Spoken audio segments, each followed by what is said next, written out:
Friends, it is my opinion that the Antarctic anomaly frequency is heating the Atlantic Ocean and will make hurricane season a lot worse. Check this out. This is clear that the anomaly is coming from somewhere down here, close to Antarctica. Maybe it's from an island, I don't know, but you know they're up to something creating this. This is huge waves, very high.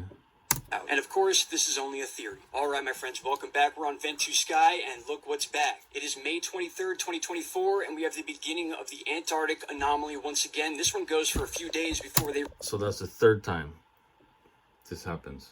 Remove it. They will remove this. They always do. I'll skip to the days real quick just so you can see how far this frequency goes, because that's what this is. This is a frequency technology coming from Bovet Island, and you can see this spreading all the way up to the northern Atlantic, and I'm going to explain why we see this again. As you can see, the data here ends on the 29th. They will remove all data except for the data that initially took place, which will be right about here at 11 a.m. on Thursday. So you'll see this, and you'll see the rest of today, and then they will gradually remove this data. Now, I want you to think about something.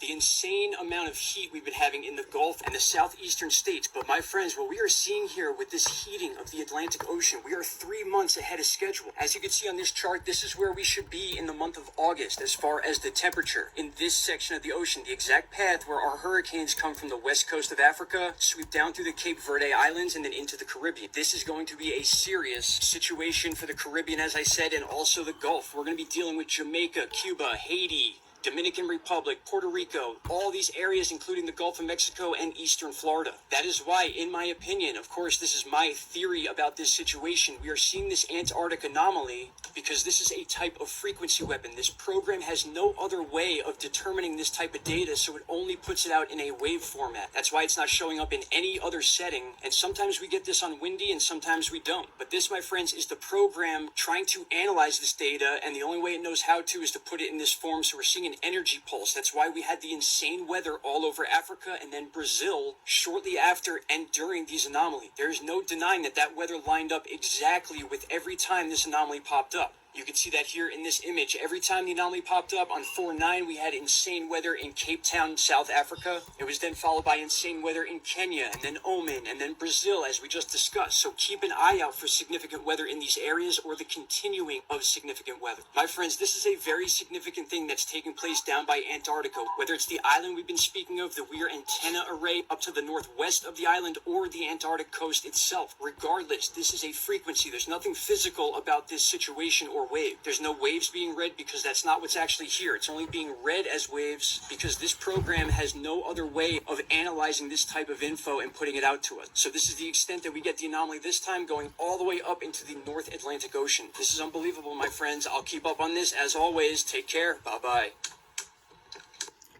Weather manipulation to assist in the creation of smart cities in affected areas. You know, just a theory, folks. And population reduction, famine, whatever, terrible stuff. I was looking up in here in the Google.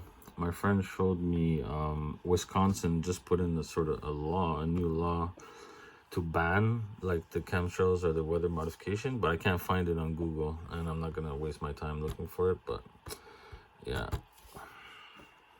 I mean, I think they had a sort of Geneva Convention or a ban on weather modification or weather warfare since Vietnam in the 70s. 1974 or 78 or some shit.